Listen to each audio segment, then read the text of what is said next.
Alors, on ira très vite aujourd'hui. Nous allons commencer, d'accord, avec le gold. Le gold, notamment qui évolue toujours au sein de la grande résistance baissière que nous avons tracée depuis pas mal de temps. Je vais bien prolonger ça. Voilà. Alors, le gold, d'accord, évolue toujours sous la grande résistance baissière ici.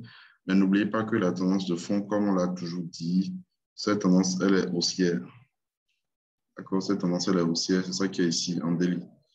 Cette tendance est haussière et même la semaine passée, on a parlé de cette hausse, si vous vous rappelez très bien. On était même parti en hebdomadaire, d'accord? On était parti sur le graphique hebdo, on avait vu qu'il y avait une grande bougie haussière, une bonne configuration haussière en hebdo et tout. Donc, c'était fort probable que la hausse continue. C'est ce qu'on avait passé. Voilà, on avait parlé de la cassure de cette petite résistance baissière. Donc, au cours de la semaine, on a eu le pullback et puis c'est parti. En fait, ce qui s'est passé sur le gold, c'est que on évolue, d'accord, à moyen terme au-dessus de ce petit support haussier. Voilà. Vous voyez, correction, impulsion, correction, impulsion, correction. Et à chaque fois, ça corrige sur les 50%. Bon, 50-61 en fait. Voilà. Là, on a eu les 50% ici, d'accord. C'était le 31 août. Donc, on avait parlé de ça, voilà. Le dimanche passé, on avait parlé du pullback éventuel avant la continuation de la hausse. Donc, c'est effectivement ce qu'on a eu. Bon, en tout cas, ça fait quand même pas mal de consolidation, d'accord, tout au long de la semaine. Donc, il n'y avait vraiment pas de mouvement. Déjà, la semaine, il y avait la création d'emplois aux États-Unis qui devait sortir le vendredi. Donc, ce qui a fait que le marché n'était pas vraiment volatile. Il n'y avait pas vraiment de volatilité sur le marché. En tout cas, sur les paires en USD. Donc, c'est réellement le vendredi, d'accord, qu'on a eu du mouvement sur le marché. Donc, on a eu la correction sur les 50 et puis c'est parti après. Et là, le prix est revenu sur la zone de résistance, d'accord, établie depuis le mois de juillet, depuis le 15 juillet. Cette zone a été établie après la forte accélération baissière, d'accord, qu'on a eu suite au discours, d'accord, du président de la Fed en juin passé, où voilà, il disait qu'il est fort probable qu'on assiste à l'augmentation des taux et tout. Donc, raison pour laquelle, arrivé ici, voilà, bon, après la forte impulsion baissière, on a eu une correction de 50%, je crois, du mouvement baissier. D'accord? On a eu une baisse, le retour dans la zone de résistance, retour dans la zone de la résistance, et là encore, retour dans la zone de la résistance. Donc, c'est une forte zone, c'est une zone majeure, d'accord, de résistance qu'il ne faudrait pas négliger. Et je pense que, d'accord, bon, si vous n'avez pas encore pris de vente là-dedans, je pense qu'il est fort probable, d'accord, qu'on puisse assister à la continuation de cette baisse. D'accord, qu'on puisse assister à la continuation de cette baisse. Alors, aussi on a tracé cette droite qui passe par les sommets, ce qui a formé un biseau ascendant. Voilà, ça a formé un biseau ascendant. Biseau ascendant étant une figure de retournement à la baisse. Donc, il est probable qu'on assiste à un retournement, d'accord, à la baisse sur le gold. Toutefois, si vous voulez être prudent, vous pouvez ne pas prendre la vente là et attendre la cassure de la bande inférieure du biseau, c'est-à-dire la cassure de ce support aussi. D'accord? Toujours est-il que, déjà, bon, il y a le fait que l'information qui était sortie le vendredi passé était positive pour le dollar, je crois. Hein? Non, excusez-moi, c'était négatif pour le dollar. Voilà. La création d'emplois était vraiment négative. Le chiffre, le résultat était inférieur à la prévision, donc ce n'était pas du tout bon pour le dollar. Mais parallèlement, on avait le taux de création d'emplois, d'accord, qui était positif. Donc c'était un bon taux, puisque ça a chuté à 5,2, donc c'était bon pour l'USD. Donc on avait deux résultats différents et tout. Donc c'est pourquoi, dans un premier temps, vous avez assisté à la hausse du gold, c'est-à-dire la baisse du dollar, et après la hausse du dollar. Donc là, actuellement, comme je vous l'ai dit, on ne va pas trop surfer sur l'analyse fondamentale, mais on va plutôt privilégier l'analyse technique. Et ce que l'analyse technique nous dit ici, c'est que voilà, nous sommes dans une zone de résistance, d'accord, majeure, et le prix, c'est la raison pour laquelle le prix est en train de se retourner. Donc c'était une très bonne zone de vente. D'accord, c'est pourquoi je disais voilà, qu'il est fort pouvoir qu'on assiste à la continuation de cette baisse-là. Ou voilà, à l'ouverture du marché, ce soir ou bien même dans la journée de demain, on peut assister à une première tentative de cassure. Et là, on ira chercher la bande supérieure. Donc, ça nous fera un troisième rebond, un très bon point d'entrée à la vente. Donc, pour résumer sur le gold, mon plan à moi. Alors, il y a un truc, hein, les analyses qu'on établit ici, les plans qu'on établit ici les dimanches, ces plans peuvent changer au cours de la semaine. Pourquoi? Parce que quand on établit un plan à l'achat ou un plan à la vente, les données peuvent changer au cours de la semaine. Si je dis un plan à l'achat, par exemple, le plan à l'achat, c'est qu'il faudrait qu'on casse et la zone de la résistance, d'accord, et qu'on passe au-dessus de la bande supérieure du biseau. Ça veut dire que les achats sont revenus en force. Mais on peut avoir une fausse cassure et réintégration. Donc, si vous dites que voilà, vous allez suivre forcément, parce qu'on a dit si ça casse pas l'euro, il faut acheter en même temps et tout, là, il faudrait faire attention parce que voilà, si ça casse pas l'euro, ça se clôture et vous prenez la position à l'achat. Et qu'il s'avérerait après que c'était une fausse cassure et puis ça réintègre et vous avez maintenant une clôture en dessous. Il vaut mieux sortir et prendre une petite pète que de prendre une grosse pète en se disant, ah là, ça a cassé par l'euro, j'ai acheté, pourtant ça a réintégré. C'est normal. C'est pourquoi on dit souvent que c'est le marché qui a toujours raison, en fait. Donc, c'est pourquoi il y aura des fois, les plans, d'accord, ne seront pas forcément les mêmes au cours de la semaine. Donc, il faudrait et comment on dit ça? Il faudrait faire attention à cela. Et c'est justement la raison pour laquelle chaque mercredi, je fais des revues avec les étudiants. D'accord, chaque mercredi matin, faire revue Zoom avec les étudiants. Ils ne sont pas tous présents, mais bon, je fais quand même des revues sur des plans qui ont été établis le dimanche pour voir voilà, à quel niveau on en est, qu'est-ce qu'il faut faire, est-ce qu'il faut prendre la position, est-ce qu'il faut attendre et tout et tout. Donc, c'est un peu ça. Donc, pour revenir au gold, le plan de vente pour la semaine, c'est que voilà, là déjà, on peut déjà prendre position de vente dans la zone. D'accord, c'était venu dans la zone. C'était un bon point d'entrée à la vente. Maintenant, comme je l'ai dit, le prix peut revenir toucher la bande supérieure, nous donner un excellent point d'entrée à la vente. Ça peut venir toucher, laisser une longue mèche en H4, d'accord, et voilà, réintégrer et tout. Là, ce sera un très bon point d'entrée à la vente. Mais comme je l'ai dit, si ça casse et que ça clôture dessus et de la zone comment on appelle ça, des 1831, 1834, d'accord, et de la bande supérieure H4, là, on pourra prendre une position à l'achat. Voilà. Maintenant, pour le deuxième point d'entrée à la vente, d'accord, comme je l'ai dit, si vous voulez être prudent, c'est que vous attendez carrément la cassure par le bas de la borne inférieure. Maintenant, le prix peut ne pas revenir tester et continuer sa chute. Et là, vous irez en M15, d'accord, pour chercher un point d'entrée. Vous irez en M15 chercher un point d'entrée, notamment avec les retracements de Fibo. Voilà. Donc, comme je l'ai dit, voilà, j'ai même envoyé un message tout à l'heure dans le canal, un sondage où je disais, on va reprendre un peu comme on faisait au départ dans le canal, d'accord, où j'envoyais au moins 2 ou 3 plans en M15, très souvent en M15, d'accord, uniquement avec les retracements de Fibo. Donc, on va reprendre ça. Et aussi, la semaine prochaine, on débute la formation. Pour ceux qui se sont inscrits en présentiel, je crois que je vous ai déjà informé, c'est à 19h, on commence à 19h au bureau. En ligne, ce sera dans la matinée, à 10h GMT, en tout cas à 10h heure du Bénin. Voilà. Donc, on va voir tout ça. Alors, je continue avec, voilà, je vais rapidement passer sur le graphique du dollar, le DXY. Alors, le DXY, qu'est-ce que nous avons? Bon, c'est tout à l'heure, j'ai tracé ça, cette droite-là. On n'avait pas tracé ça la dernière fois. C'est tout à l'heure, même avant la revue, j'ai tracé ça. Je n'avais même pas vu ça. En fait, le truc, c'est quoi? On avait identifié cette figure, bon, semblant d'épaule, tête-épaule, c'est pas vraiment propre, d'accord? Et on avait parlé de ça même le dimanche passé. On disait, voilà, si ça cassait ce support, c'est-à-dire hypothétiquement la zone de la ligne de coup, d'accord? Voilà, on risquait d'assister à la baisse du dollar. C'est effectivement ce qu'on a eu. Et j'ai même envoyé ça dans le canal. On a eu cassure pullback et puis accélération baissière. Alors, le vendredi, avec les résultats NFP, d'accord, c'était défavorable pour le dollar, raison pour laquelle on a eu cette chute. Mais la chute a été stoppée par cette droite, ce support haussier. Raison pour laquelle je disais que l'analyse technique est à privilégier. Même après l'information économique, d'accord, l'analyse technique va reprendre sa place. Et c'est ce qu'on a eu. D'accord, vous avez eu rebond. Et justement, on a eu le rebond ici. Donc, avec ce qu'on a ici, techniquement, on devrait assister à la hausse du dollar. D'accord, parce que là, nous avons un biseau de l'ajustement descendant. Vous voyez, biseau de l'ajustement descendant. Donc, on devrait, en temps normal, assister à la continuation, c'est-à-dire à la reprise de la hausse de l'USD. Aussi, bon, on avait tracé, comment on appelle, on avait tracé les fibos sur tout le mouvement aussi en délit. Et les 50% se situent à 91, 82. Donc, il n'est pas impossible que le prix revienne tester les 91, 82 avant de repartir. d'accord, et parallèlement sur l'euro USD. Alors, parallèlement sur l'euro USD, qu'est-ce qu'on a eu? Au cours de la semaine, on a eu à prendre une position vendeuse sur cette droite. Voilà, sur cette droite, je crois que c'était ici. D'accord, on a pris la position vendeuse, on a eu un petit rebond et puis paf, ça a cassé. C'est parti toucher le stop.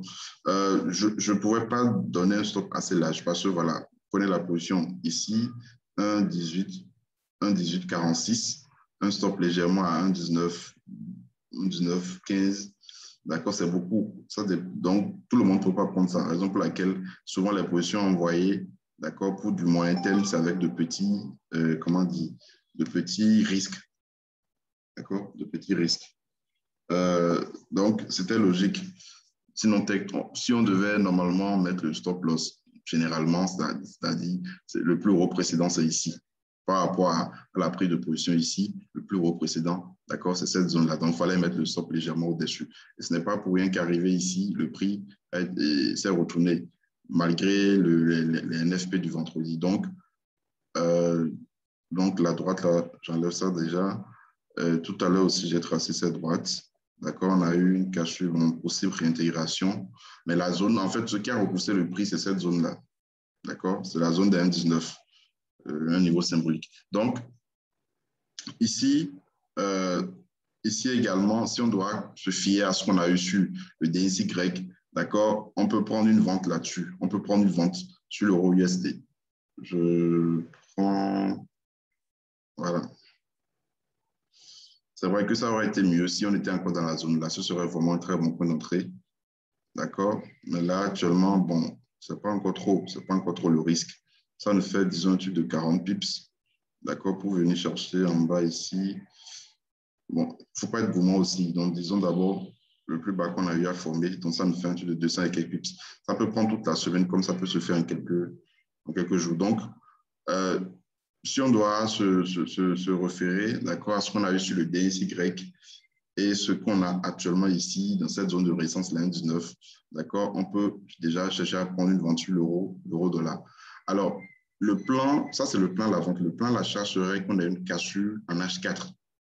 Et là, ça va nous annoncer la continuation de cette hausse-là, qui a été entamée depuis ce niveau. Donc, si on devait avoir un plan à l'achat sur l'euro-dollar, il faudrait qu'on casse les 1,19 en fait. Il faudrait qu'on ait une cassure. Je dirais même chercher une clôture daily. D'accord? Chercher une clôture daily. Parce que c'était le 30 juillet que ça a formé cette résistance ici. Donc, pratiquement un mois. Donc, le mieux, selon moi, quand même, serait de chercher une clôture daily. Donc, quand je dis clôture daily, qu'est-ce que je dis par là? Peut-être à l'ouverture du marché ce soir, ça a commencé à monter. Dans la journée de demain, le prix est déjà à 1,1919. C'est un exemple. Hein.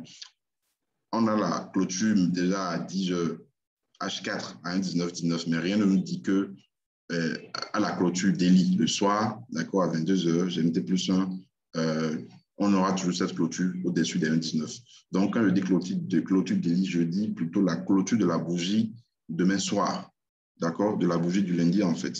Donc demain soir, si on a une clôture daily avec une bonne bougie, c'est-à-dire une grosse partie du corps de la bougie daily au-dessus des 1,19, d'accord, 1,19, voilà, 1,19, 0,0, 1,19, 0,9, clôture au-dessus, là on peut chercher à prendre un achat.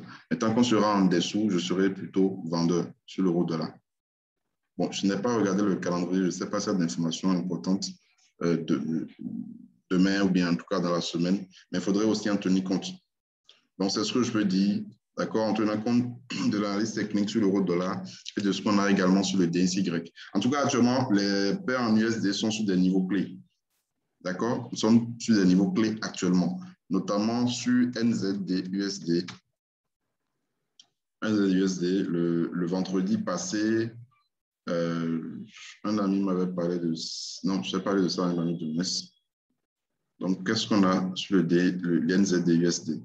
Alors, on a eu ça. Si, donc on a ça. Voilà.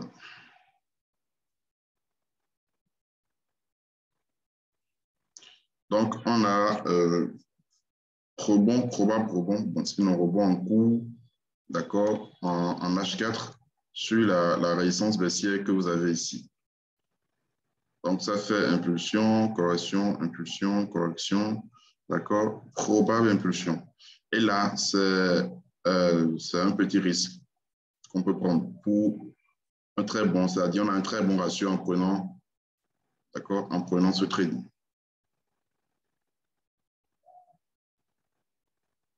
Si je mets ça légèrement au-dessus de ce sommet, ça nous fait, disons, 30-31 pips, d'accord, pour aller chercher encore de nouveaux objectifs. Plus bon, tendance baissière, les creux sont de plus en plus bas, en fait. Donc, en temps normal, on doit dépasser ce plus bas-là. Mais prenons d'abord l'objectif final comme ce plus bas. Ça nous fait 300 et quelques pips. Maintenant, ça n'ira pas directement toucher, bien sûr. On aura d'abord les premiers objectifs, d'accord, cette zone avec ce sommet.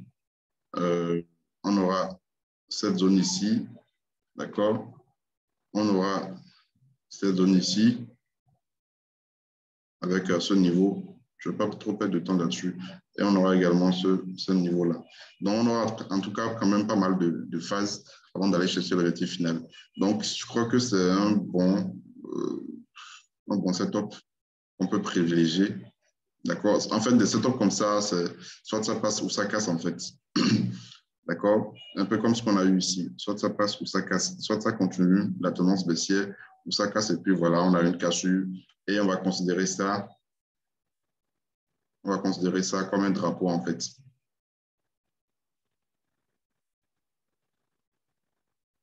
Si ça casse, on considère ça comme un drapeau. Sinon, même là, c'est un drapeau. D'accord? Maintenant, si ça casse, c'est que le drapeau a joué son rôle.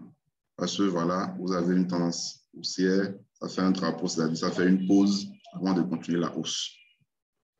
Je ne sais pas si vous voyez un peu.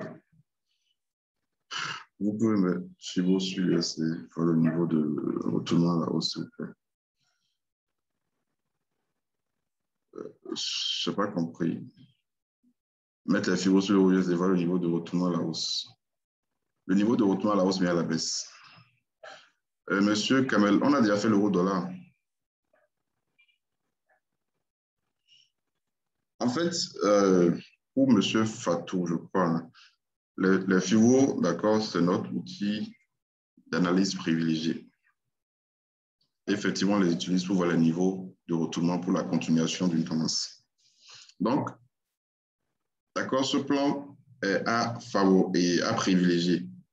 NZD-USD, c'est à privilégier. Si on doit assister à la continuation de la baisse, d'accord, ce sont les objectifs. Mais si on doit assister à la cassure là, ça veut dire que le drapeau a joué son rôle, d'accord, de figure de correction. Correction, continuation. Donc, si, bon, c'est un peu comme ce qu'on a dit sur l'euro-dollar, un délit, clôture délit aussi, pour assister à la continuation, d'accord, du NZD-USD. Et dans ce cas, si l'objectif sera à moyen terme, cette zone qu'on a ici, avec ce niveau. Voilà. Donc, euro-USD, on a déjà fait ça. La question, c'était quoi? Si on doit utiliser les FIBO et tout. Vous voyez, si on doit utiliser les FIBO, on ne peut plus utiliser les FIBO ici. On peut utiliser les FIBO, pourquoi? Parce que les FIBO ont déjà marché ici, non, ici du moins, d'accord, ici. Et là, on a déjà retracé tout le mouvement. On a retracé déjà tout ce mouvement. Donc, plus besoin d'utiliser les FIBO à ce niveau-là. Et si on devait utiliser les FIBO, d'accord, ce serait sur toute la tendance. Mais là, il faudrait que certaines conditions soient remplies d'abord. Et dans ce cas, ce n'est pas encore rempli. Raison pour laquelle on ne peut pas utiliser les FIBO dans ce cas. Alors, donc, NZD USD, il y a également l'AUD USD, comme je l'ai dit, les paires en USD actuellement sont sur des niveaux clés. Voilà. Là, on avait tracé, comment on appelle ça? On avait tracé ce canal descendant, on avait pris le rebond ici, c'était la semaine passée, je crois, hein, voilà. Mais là, ça a cassé la borne supérieure, ça a cassé la résistance, la zone du plus haut. Et là, c'est sur un niveau clé. Parce que si je prends la droite et je trace sur le plus haut qu'on a à ce niveau, vous voyez que le prix s'est également retourné ici.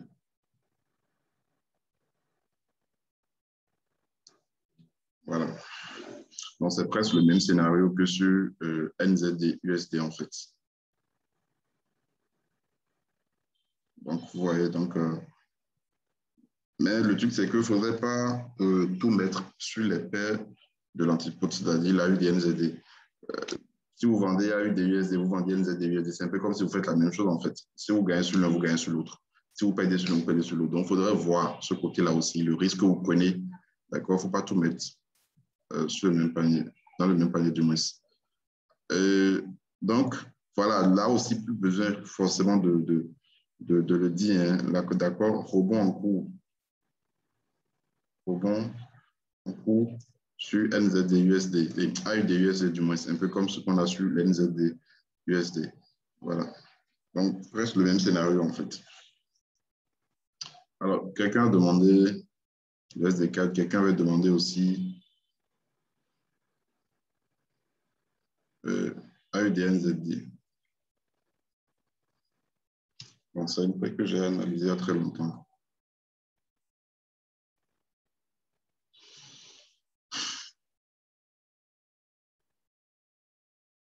AUD-NZD.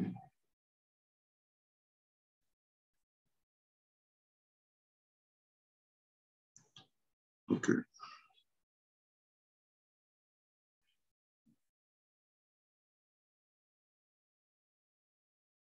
Alors, sur AUD-NZD, qu'est-ce que nous avons? Triangle symétrique cassé.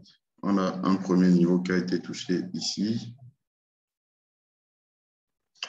Bon, déjà là, je suis même en délit. Hein. Donc déjà là, nous avons un niveau, un support, d'accord, qui est un support, si on peut le dire. Je vais voir en hebdo. Voilà, en hebdo, ça a laissé une bonne mèche.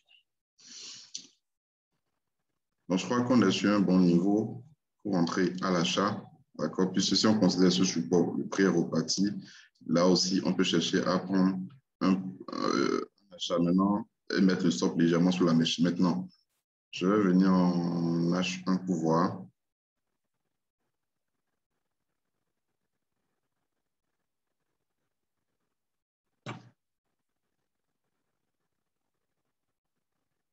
Voilà. En fait, si on devait prendre l'achat, bon, c'était depuis le support. Hein, et là, le prix a été repoussé. Donc, je crois que l'idéal serait d'attendre. Voilà. Donc, bon, ce n'est pas pour rien que le prix s'est retourné. Bon, c'est un peu comme le scénario dont je parlais tout à l'heure sur le gold, en fait. Sur le gold, on a une résistance majeure, mais on a la bande supérieure d'un biseau. Donc, je disais, il est possible que le prix casse la résistance et aller chercher la bande supérieure avant de revenir. Donc, c'est un peu ce qu'on a eu ici, casser du support majeur, venir chercher la bande inférieure pour repartir. Mais là, maintenant, il faudrait que ça casse. D'accord? Donc, il faudrait que ça casse, en fait, avant qu'on ne prenne l'achat. Donc, pour celui qui a demandé la UDNZD, on est sur un niveau, un support majeur, effectivement, mais il faudrait que, pour plus de présence, il faudrait que ça casse cette résistance baissière pour que vous puissiez rentrer à l'achat là-dessus. Voilà.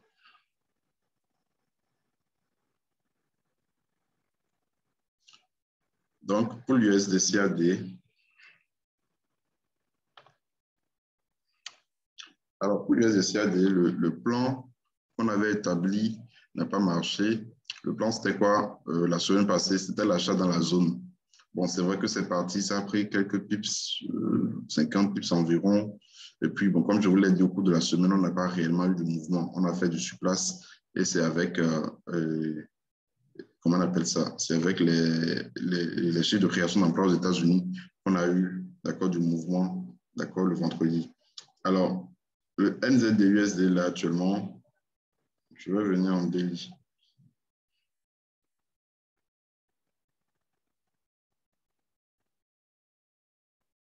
Alors,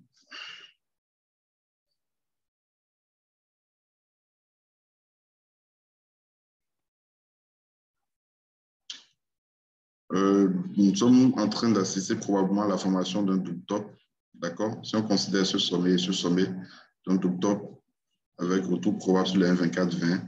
Mais le truc, c'est que Delhi, j'avais déjà tracé les fibos. Voilà. Et les 50% ne sont pas loin, en fait.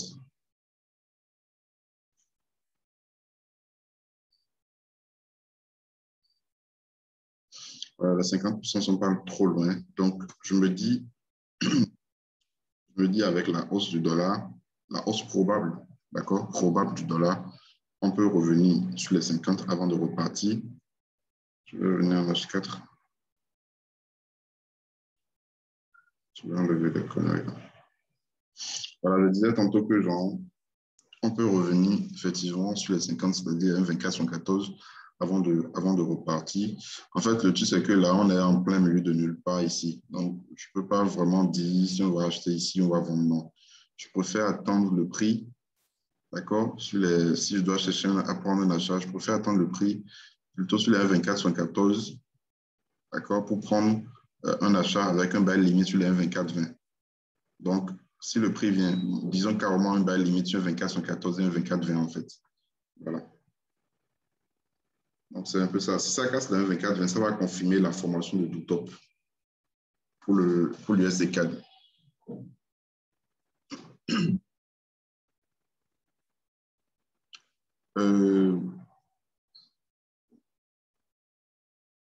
Voilà. À part cela, il y a également l'euro GPY.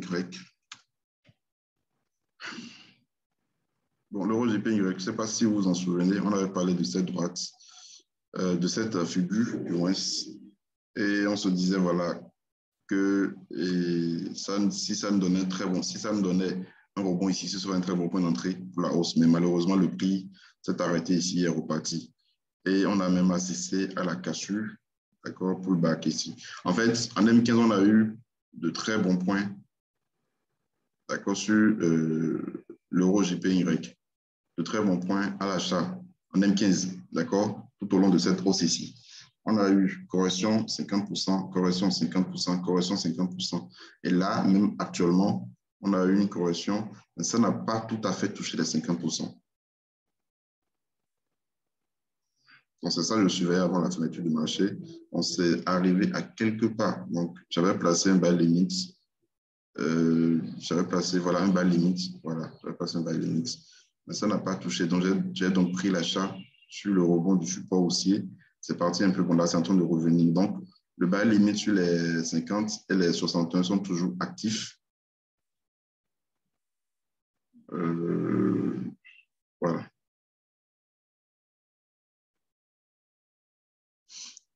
Donc, le buy limit sur les deux niveaux sont toujours, les deux buy limits sont toujours actifs. Donc, si ça vient, ça va probablement déclencher ça.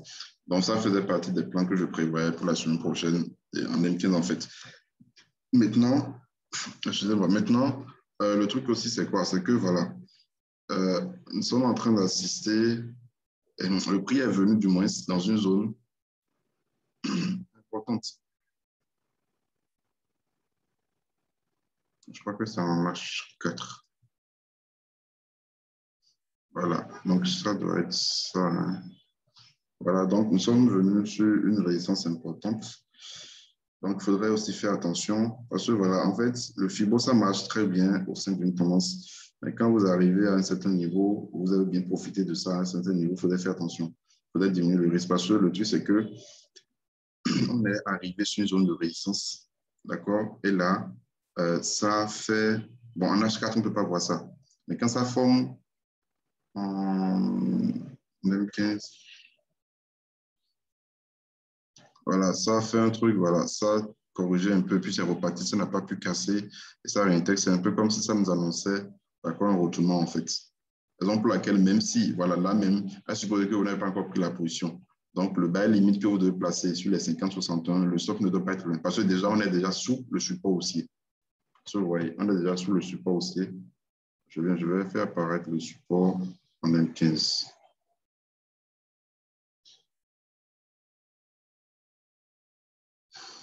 Voilà, on est déjà sur le support haussier avec les FIBO. Donc, le stop ne doit pas être loin, en fait. Le stop ne doit pas être du tout loin. Si vous prenez votre achat dans cette zone-là, il ne faudrait pas dire, voilà, bon, je vais mettre le stop jusqu'en bas ici, c'est déjà trop. Parce que ça casse cette zone-là, c'est que ça arrive vraiment de chuter. Et là, c'est que c'est la zone de cette zone de résistance qui a joué son rôle, en fait. Donc, c'est vrai, on a un très bon niveau, un très bon point d'entrée à l'achat, d'accord, dans cette zone-là, 130, bon, 130, 0, si on peut dire, et 130, 14, 15, si on peut dire, d'accord. Donc, mais si ça clôture en dessous des 130, ça se clôture en dessous, il faudrait carrément sortir. Voilà. Donc, c'est un plan aussi à privilégier, l'euro GPY. Alors, à part cela, voilà, le Nasdaq. Le Nasdaq est parti toucher la résistance dont on avait parlé, la bonne supérieure dont on avait parlé. Donc, c'était le point du dimanche passé. Ça, c'est qu'on continue la hausse et puis bon, voilà, que le prix vienne buter la résistance. Et puis, c'est ce qu'on a eu. Bon, là, ça n'a pas encore vraiment décollé. Ça n'arrive pas vraiment à décoller hein, parce que, voilà. Déjà, n'oubliez pas, on a parlé de ça depuis un bon moment, cette droite-là. Tac, tac, et ici. Voilà. Donc, je vais même enlever celle-là, enlever ça aussi, ajuster ça. En tout cas, toujours est-il qu'on est sur un très bon niveau pour la baisse. Maintenant, il ne faut pas oublier, les indices sont toujours haussiers, c'est ça le truc. Donc, ça peut former ça peut confirmer un nouveau plus haut historique au cours de la semaine, c'est possible. Mais techniquement, on est sur un très bon niveau. Et raison pour laquelle ça n'arrive toujours pas à décoller. Vous voyez, ça vient, ça descend, ça vient, ça descend, ça vient, ça descend, ça vient. Donc là, c'est le niveau pour la continuation de cette hausse, le niveau franchi pour la continuation de cette hausse, c'est les 15 698. Donc disons 15 700 en fait.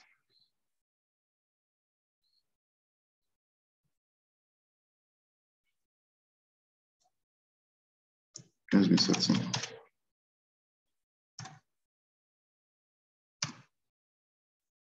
Voilà. Donc, le niveau franchi pour encore de former de plus haut historique, ce sont les 15 700. Encore que c'est un niveau symbolique. Voilà. Donc, sinon, pour le moment, on est sur un bon point d'entrée à la vente. Alors, est-ce qu'il y a des questions? Comment on peut continuer s'il y a des questions? Alors, je ne sais pas s'il y a des Burkinabés qui sont connectés. D'accord? Si vous êtes connectés, si vous n'êtes pas encore inscrit pour le séminaire du 18, vous pouvez déjà le faire. Le lien est toujours dans le canal. Allez un peu plus haut, vous allez voir.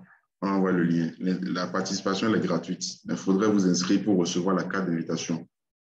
D'accord? Donc, si vous y a des Burkinabés, n'oubliez pas, inscrivez-vous pour le séminaire du 18 prochain. Je serai à Ouaga, dans la salle de conférence Comptoir Burkinabé des chargeurs, en face du site du FESPACO. D'accord? Un séminaire initialement, on va parler des différentes stratégies de FIBO gratuitement. Voilà. Donc, est-ce qu'il y a des questions?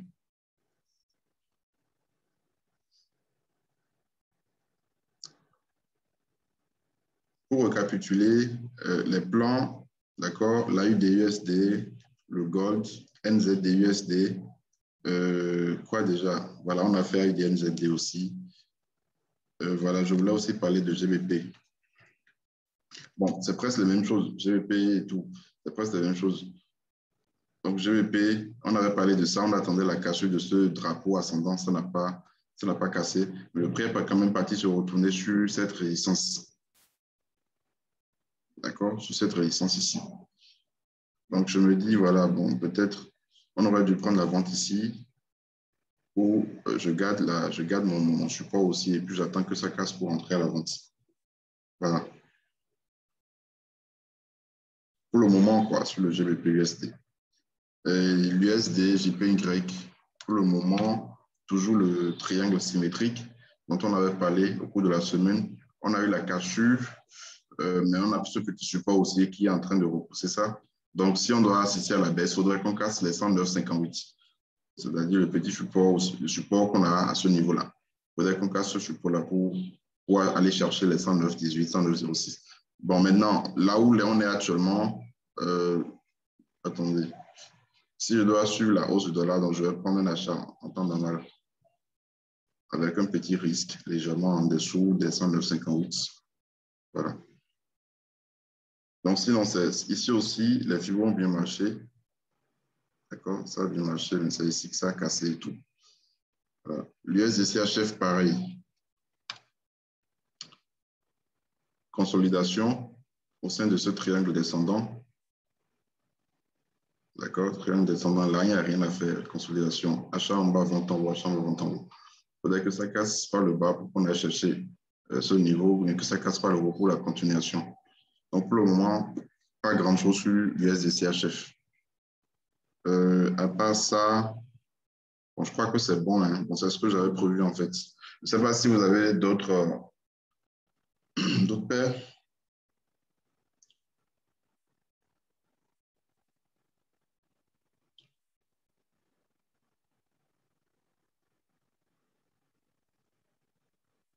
Est-ce qu'il y a des questions?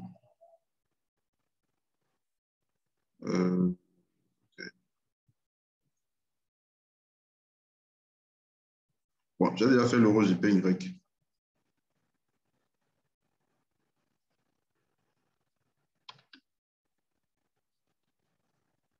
Le DAS, j'ai 30.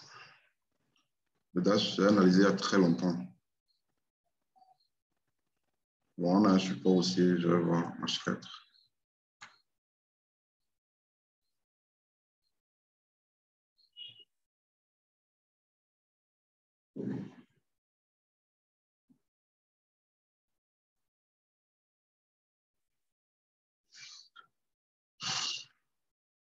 Bon, là, nous sommes en train d'assister à une compression au sein de ce biseau ascendant.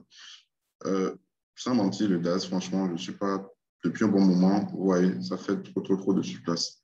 Raison pour laquelle je n'analyse pas depuis près de 3 semaines, je ne vais pas analyser.